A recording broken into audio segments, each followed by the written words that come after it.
Welcome back, everybody, to another edition, Monday nights. What you watching? This week, Ghost in the Crapper. I mean, Ghost in the Shell. That's right.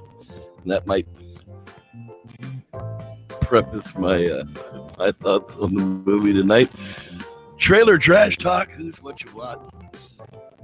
After a week off, I'm glad to be back podcasting. That's right. Right here. What you watching? Like the new logo? I sure do. I think you're a little biased, though. Yeah, I might be just a little bit biased of liking the new logo. Hello, everybody. Reverend Jeff here, reviewer to the cyber people, along with my co-host, the Collier Wilmes, co-reviewer to your naked bots. That's right. Back hot from the set. I am the co-reviewer of Yo Naked Bots. How'd you, kid? I was starting to wonder, man. I mean, you was giving us a half naked. I wasn't sure what was going on in that video that you posted from What You Watching Live. It was kind of crazy. I was like, "Ooh, is he going to start like? Is there a girl coming in? Is this like Cole Wilmes on-site porn?" I wasn't sure what was going on. I was just praying. Whatever you did, there were some. You put on a condom. There were some very attractive ladies, but I did not do anything of the sort. No. Unlike Neil Patrick Harris, who touched every piece of tail on that set. Cole kept his hands to himself. That's right. That's what makes him the eternal virgin. And we're back. That's right. Hey. I plead the fifth. We plead the fifth. That's right, because there's 5 fingers with your old girlfriend, Miss Rosie Palmer. Starting out this week with a little bit of trailer trash talk. That's right. That's where we look at the trailers and we trash them because then we talk about them. Ready? What? Yeah, it's a futuristic. I'm not real sure what this is going to be. When the creator of an MMO called Oasis dies, he releases a video in which he challenges all Oasis users to find his Easter egg, which will give the finder his fortune. Wade Watts finds his first clue and starts a race for the egg. Apparently, it's like this really dystopian, futuristic thing where there just ain't jack shit to do. I didn't get any of that from the trailer that we watched. I didn't either. I just read it from the IMDb description written by, the movie house that's producing this piece of crap. Whoever hired the trailer house to cut that trailer, fire their ass. Because I didn't get that at all. The trailer was just like so and how do you make a Spielberg movie seem Yeah, this poor kid ain't got nothing better to do, so he disappears into an old car and plays video games. I mean, that's what I got of it. I mean, he disappears into a world of video games that there's a bunch of cops that try to stop them from doing that, like they're hacking in or something. I don't know. It's like Blizzard trying to find the D2 bots. Anyhow, we'll see how that crap storm turns out. I liked Pixels. I like video game movies. I hope I like this one. It is Spielberg. And it's directed by Spielberg, so we hopefully. Speaking of crap shows, Justice League 2017. Hey, I gotta be honest. I did rewatch recently the Superman v Batman, and I still think the first 2 hours are garbage. You could cut it down to about an hour and 20-minute movie, but at least the end of it was good. Yeah. Well. Anyhow, Justice League came out with a new trailer. Yada yada yada. The world's coming to an end. It's bad things are going to happen. You have no lantern. You have no Kryptonians. Yeah, I really enjoyed that little Easter egg that was thrown right in our face. No lanterns. I'm like, what? There's Green Lanterns? Oh my god. That doesn't make any. Well, Green Lantern in that movie just sucked. So much money on CGI to blow that much dong. Wow. Sorry. But Fat Fleck was just as fat in this one. I mean, look at that friggin' helmet, dude. It's not even. It's not even a bat cow anymore. It's like a nub cow. It's like a pit bull cow. Yeah, come on, bats have giant friggin' ears, man. He's got these little nubs sticking up like that's something. I don't know. I enjoy about this cowl because it pays more homage to the Dark Knight Returns cowl. I mean, it's like putting Wonder Woman in a training bra. I mean, come on, dude. There's just certain things you don't do, and one of them is mess with the bat years. This in the comics for like over the past 10 years, and it's been nobody cares about the comics in the past 10 years. I care about the comics. Damn it. Anyhow, yes, it's something I'll watch, of course, and we all got to find out. Alfred, he said you'd come. Well, who are you talking to, Jack Wagon? Probably Superman, but is it the Kryptonian back? Yeah, is it Superman? But or is it the Lantern arrived? No, I don't think it would be the Lantern. I don't think the Lanterns are coming in this soon. Maybe, who knows? Well, especially since they got that jackass playing Deadpool. I don't think he has time to play the Lantern. That's not going to be him anymore. They're probably gonna. They're changing the Lantern yet again. Woo! There we go. Well, that wasn't all right. Let's universe. That was just before the. Oh no, that was. What a bunch of crap! That's like the Elektra movie. That's not part of the Elektra stuff. Okay, moving right along. Say that I enjoyed it. The Defenders. The Netflix version of the Justice League. We were just talking about Elektra, but this is Daredevil, some black dude that I don't know who he is, and a white Iron Fist, which is weird because you'd think he'd be Asian, but apparently not. I don't know, man. I watched the first season of the Daredevil. I didn't watch the Jessica Clueless lady. I didn't watch the Nick Cage. I thought that guy was a character from Mortal Kombat. I don't understand. All I'll say is, Daredevil, when that came out, didn't care. Nicolas Cage, no, he's a different guy than Luke Jessica Cage. Jones didn't care. Luke Jones still didn't care. Exactly. Look, Netflix made a bunch of Marvel movies. Didn't like them. Didn't care. Still don't care. You know, I mean, that's how I really kind of feel about it. But wow. No, I think I'm gonna end up skipping. I know. I already can tell that we'll get some Marvel fan. Well, it's just because you're a DC guy. No, it's because they say this is a part of the Marvel universe, but it doesn't cross over with the movies. So why should I care? And I'm a Marvel guy. I could care less about all this DC crap going on over there, and I still don't care about this. So there, you can say either way you want. It's all crap. I applaud Netflix. Still didn't care. Oh, look, Dr. Hill. Exactly.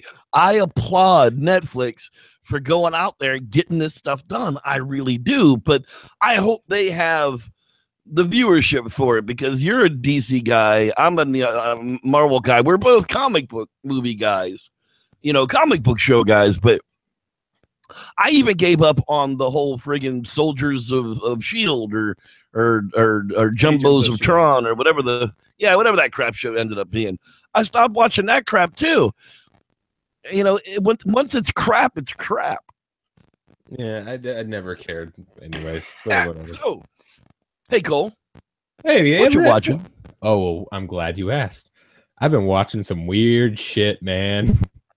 I was actually on the site, I was on the set of what was it? The short film I was recently worked on. I was talking with chilling with some of the art department people, and they were talking about this show I've heard many things about called BoJack Horseman, and they recommended I watch it. I was like, oh, fine, I'll give it a watch, and I'm already, I think, I don't know, episode 6 or something. And yeah, it's one of those weird ass shows that is weirdly smart and has a main character that's a complete dick. The whole human body with the horse head thing, I don't get. Yeah, it's pretty much a show with along with people. You have a bunch of anthropomorphic animals. Yeah, it's kind of like the bear in the Cleveland show kind of ruined it for me. I don't get that. Just give it human, make it look like a Mexican. I don't care. Make it look like something. Yeah, like there's an actual episode where he has an argument with a Navy SEAL that is a SEAL man. There you go. Well, so, that kind of kills it for me. And then he was watching Walking with Cavemen because I like to walk with Uncle Steve. Uncle Steve, that's right. The great follow-up to Walking with Dinosaurs and Walking with Beasts, presented by Professor Robert Winston, explains the story of human evolution. At least what they think, what they thought. Yeah, well, at the time, There's a lot of, and there's still a lot of crapazoid in this, because I've watched a couple of these recently too, where they're talking about the paranthropus being of human, and they're not. They're paranthropus. They're beside humans. That's literally what it means. So to put those in our human line kind of don't make any sense. But I'm already confused with paranthropus, because it's one moment it's paranthropus, next moment it's Australopithecus. Australopithecus. Yeah, it's crazy. Yeah, we're gonna get all sciencey on you here on What You're Watching. No, I don't think science. So. That's on Wednesday nights at 8 p.m. You can go to my other channel, the Squatchers Lounge Podcast. I talk about a lot of that stuff. No cross promotion here, buddy. Hey, yeah, I can cross promote it here. We've got like 5 fans. Hey, I'm not involved. Wait, I am involved. So let's whore the shit out of it. That's right. That's right. Now, this one over here, though, is absolutely fantastic. This is one of my favorite alien movies. I like Paul. Paul's a great guy. Paul, 2 English comic book geeks travel across America, the U.S. encounter an alien outside of Area 51. Imagine that. If you like Shaun of the Dead, watch Paul, because it's the same guys. It's the same feeling. It's just good stuff. All right. What do you think? It's also a treasure trove of like sci-fi nerd humor. One moment there'll be these are pretty much every nerd guy out there. Like one moment they're like following Comic-Con. They got like that the Gorn, was it the Gorn from Star Trek, and they're fighting over by that famous cave that's in every. Oh yeah. They're acting out the Star Trek scene in the rocks. Yeah, and then at one moment when they're with Paul, he's like they're at the mountain time where he's just shifting between, jumping back and forth between time zones. He's like 12 o'clock, 5 o'clock, 12 o'clock. Come on, it's time travel. Get it? Ha To the road, butthorn. Yeah, this is a fantastic movie. It influenced something that I have a project that I'm working on, very much so. Quite a few that we are working on. Yeah, that's right, that we are working on. And it's just a fantastic movie. I got to get it back out and watch it. That way, when I finish up what I'm working on, it'll influence even more. Who knows? Maybe me and Rev will have a throwback show where we'll take a look at Paul. Absolutely, we should do that. We'll see. And that. Hey, Rev. Hey, yeah. Rev. Before you start rambling on again. Yeah. Damn it. Well, I've been watching Blood Drive, dude, like crazy. Like this Wednesday will be the final episode 7. And it hasn't gotten any worse. And it was fantastic to begin with. It's like every episode is a movie in a series that you want to know what's going to happen in the next movie. I mean, yes, it leaves you totally on the edge at the end of the movie. However, I'm just waiting for the last episode to roll by and they cross over with Machete.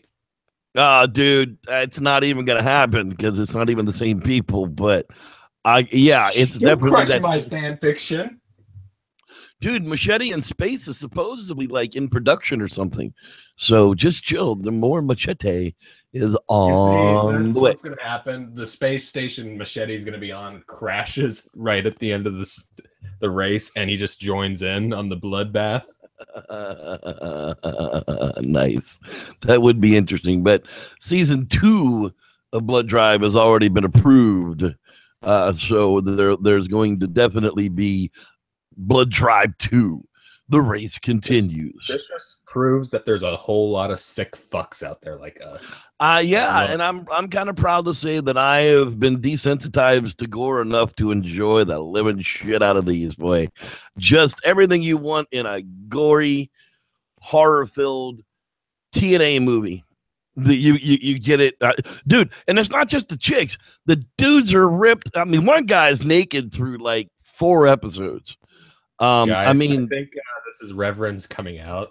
No, it's not me coming out. I'm just saying there's a lot of chicks that are like, yummy, yummy. Well, I'm not one of them, but whatever. Speaking of things that I'm not yummy about, the original Predator. A team of commandos on a mission in a Central American jungle find themselves hunted by an extraterrestrial warrior drawn by the carnage. That's right. Predator. Go! Run! Get to the chopper! Yeah, that's right. Arnold Schwarzenegger, Carl Weathers, Kevin Peter Hart. Come on, do it right here now. Come on, kill me here. I'm right here, kill me. I don't care anymore. You are one ugly motherfucker. Put that cookie down. That is my cookie. Oh, sorry.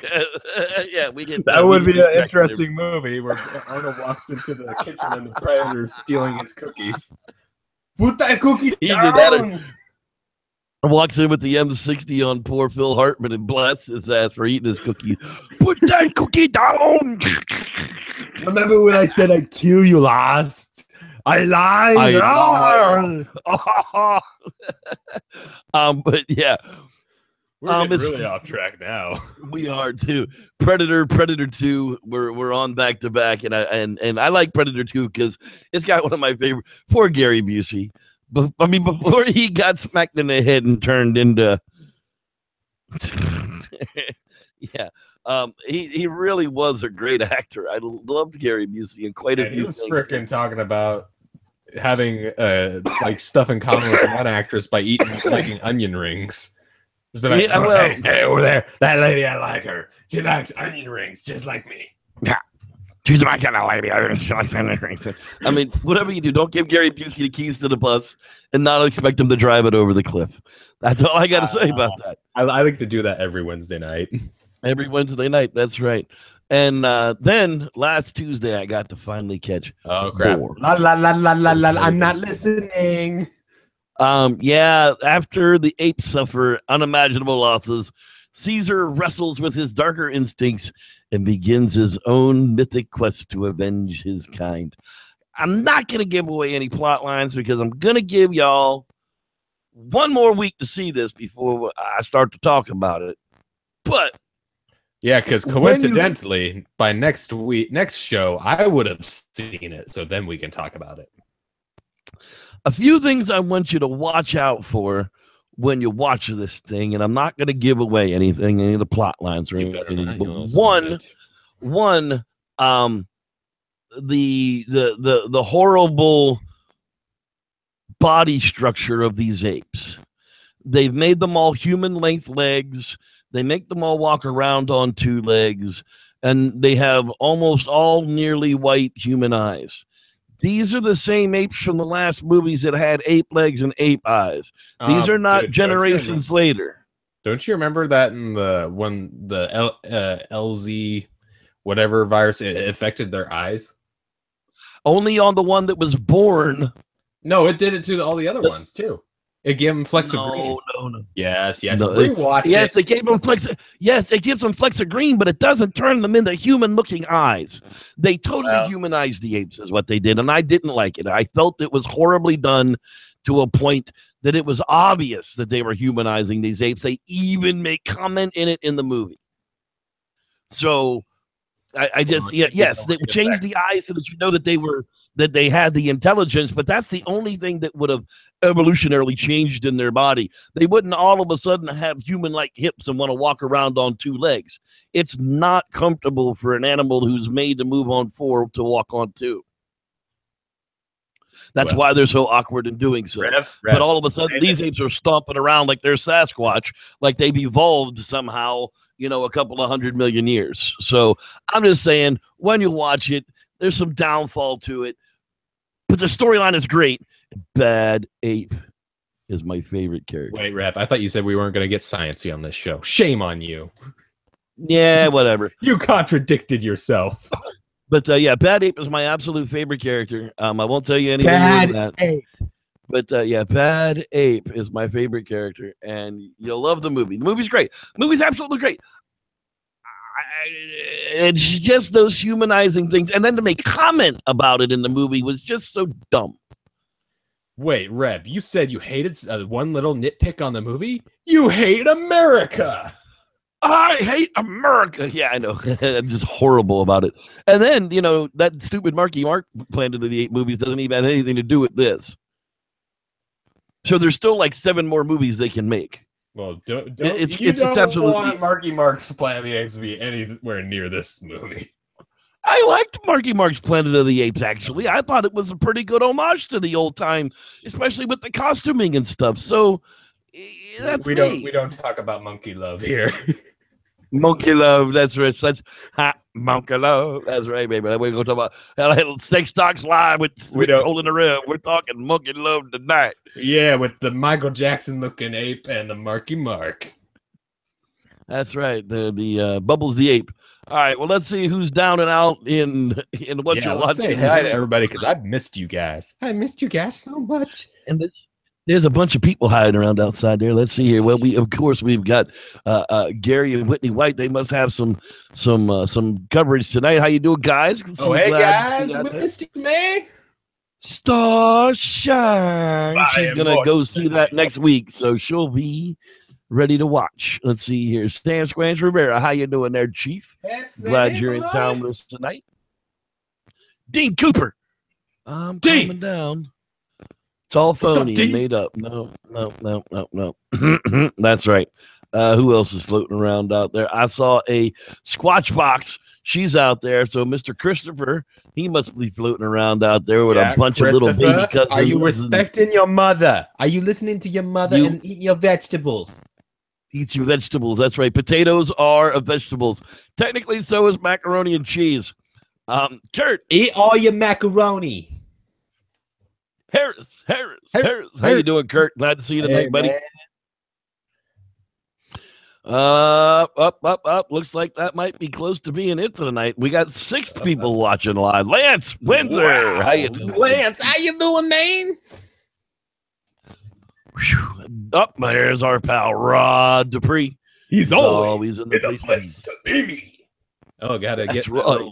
I had my little announcer guy came out for that for Rod. Announcer guy voice. Oh my God, you can't be Monster Truck Guy. Somebody else used to be Monster Truck Guy. Sunday. Sorry, that's right. We'll sell you the whole seat, but you're only gonna need the edge. All right, that's going to do it for Who's Hanging Out Live tonight. If you want to hear your name on the air, come see us live Monday nights, 8 p.m. Pacific. Say hi to us in the chat, otherwise we don't know you're here. And not only say hi to us, we'll say hi to you. Bum, ba-dum, bum, bum, bum, bum, bum. Oh, wait, that's something else. Yeah, that's right. If you can find them, and if you have enough cash, they might help you as well. The B team. That's right. We're the B team, not the A team. The B team. So Superman. Yeah, that's right. How do you get people to listen? 9/11. 9/11 was an inside job. Now everybody will listen. Now I'm talking tonight about Ghost in the Shell. It's coming out on DVD literally like tomorrow. So It's a good time to be talking about it. And people also, I want to preface before we get into our thoughts that me and Rev have not seen the original anime masterpiece. No, I didn't know there was any piece of crap that went along with this piece of crap, but I'm kind of glad I didn't waste any more time on any other piece of crap that's related to this piece of crap. Honestly, we were going to go see this in the movie theater. Like, we were going to go to the drive-in. I think when this first came out, it was still springtime. So, like, we don't go to the drive-in at 110-degree summers here in Sacramento. Imagine that.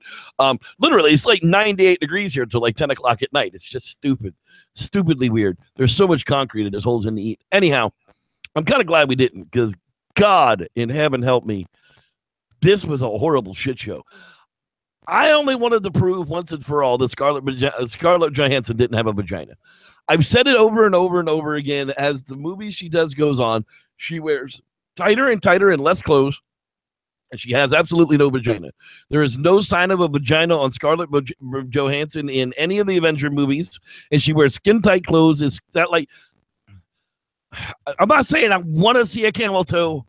I'm just saying there's no evidence of even like a pelvic bone. So is she a Barbie doll? I don't know, but this movie proves she absolutely has no vagina because that, or also me and Rev have had this conversation before where it's either that or there's a conspiracy in freaking Hollywood that exploits men's bulges. That men are severely being exploited in Hollywood, and this is absolutely true. Every single movie you watch, a dude's got a bulge in his drawer, but there ain't a sign of a vagina anywhere. Yeah, the women got huge boobs, and that's fine. We're all used to that. But y'all women are looking in the crotch and like, man, he ain't got nothing. So they all stick a sausage in there or something to make him look like he's got a bulge. But they friggin' either edit out or friggin' airbrush out every vagina. Every evidence to a vagina ever in the history of every movie ever now. And I think it's being unfairly represented that the crotch bulges are heavily male and the female crotch bulge is not being represented in Hollywood. Right, now I'm waiting because we all hear about these writer strikes. We all hear about these SAG strikes. I'm waiting for the crotch strikes. The crotch strikes. Crotch use. No more male crotches in movies either. Let's edit those suckers out too. They're offending me. Well, we've just gotten majorly off course. Thank you very much to our viewers. Our shit. Nobody comes here for the intelligent conversation. That's for sure. Well, yes, I do say I do not appreciate the exploitation of the male genitalia. We're not exactly Siskel and Hebert or whatever that guy's name was. Bert and Ernie, more like it. May they Bert and Ernie reviewing the movies for you right here on What You Watching. That's right. Seriously though, back to so apparently there we awaken to this person.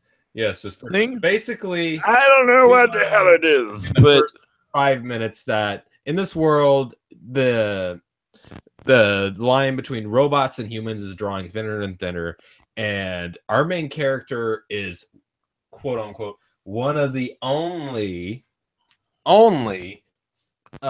robots that had a successful brain transplant into a robot's artificial body, thus the title Ghost in the Shell.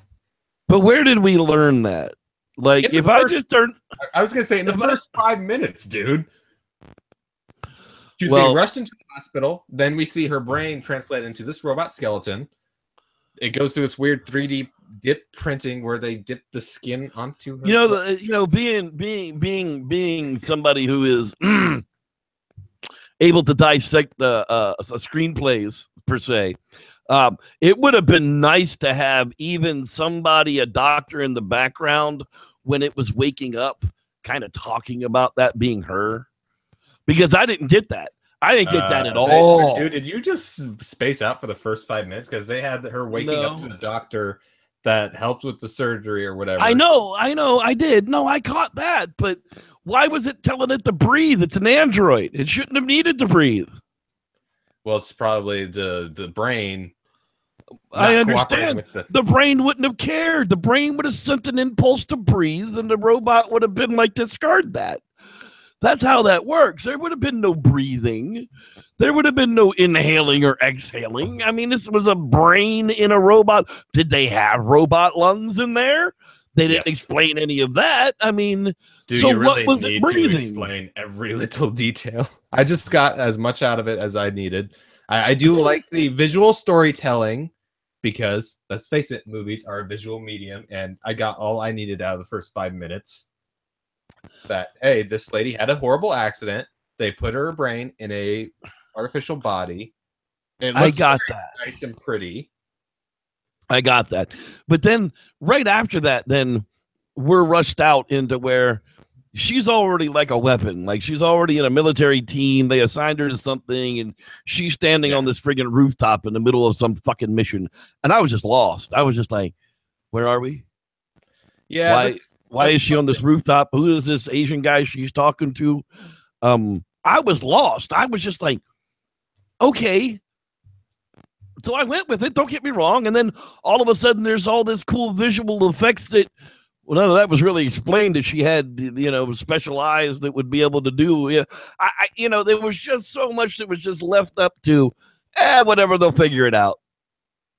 Yeah, this is definitely one thing I'll say about, was one of my main thoughts about the movie. The movie in certain parts looked great. I'll admit that. But I feel like it definitely it could have explained a lot more better, and I wasn't as compelled with the characters as I felt like I should have. Yeah, like that guy with the eyeballs, they got the special eyeballs. I wouldn't have cared if he died. I wouldn't have given one flying crap if he took a bullet right there, man. Whatever. I mean, it was cool and all, but the best friend guy usually dies. I wouldn't have cared. It would just be like, whatever. Yeah, he just kind of disappears. Right. Yeah, exactly. It's like, well, they're always on the road at the end anyhow. Yeah, I feel like this movie definitely ends up picking up right towards the middle for me. When she realizes that it's not corruption and that they were repressing her memories with that medication, when she talks to the other robot dude and he explains it to her. I mean, was it a virus? Was she being corrupted? Who knows? I mean, was that really her mother? That whole thing too, like when she goes back and whatever. This is a one and done for me. This is a one watch. I'm through with it. Like they could make an extended director's cut for it, and I could give a fine crap. I didn't understand enough of the world to feel compelled enough to. Like, I even stopped watching it a half an hour before it was over. Like, right when she went back to talk to the robot dude the second time, I stopped it and went to bed and finished it tonight. The last 30 minutes of the movie was okay. For me, I kind of want to watch the original anime just to be able to compare and contrast. Like, okay, was this one case where it's just through a Hollywood trying to adapt source material from a totally different culture that something was lost in translation? Well, that's what I'm wondering too, because because we know that Hollywood has a kind of track record with that, like the '98 Godzilla, like Power Rangers in Japan and Power Rangers in America were two totally different shows. Well, yeah, they're two totally different things, but Power Rangers ended up becoming an American thing. It did, but I'm just talking about the fight scenes and all of that. Where their source material came from, and Hollywood adapted that into something completely different.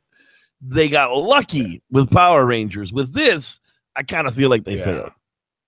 Well, like, which is weird because this is an anime that I've heard praised so much, and it's ended up affecting all sorts of other Hollywood movies. I feel like The Matrix ended up drawing some inspiration from Ghost in the Shell.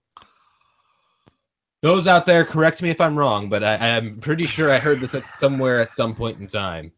Who knows? I mean, I still see how the Terminator leads right into the Matrix series, but a lot of people argue with me on that as well. That's a discussion for another night, because this edition of What You're Watching is in the bag, people. That's right.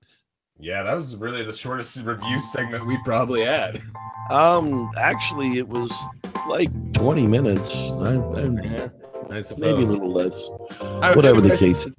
Final thoughts. I was on it. It was a shitstorm. Yeah, I'm really just not. It is what it is. But if you want to see Scarlett Johansson's boobs as close as you can to being naked without them being naked, this is the movie for you.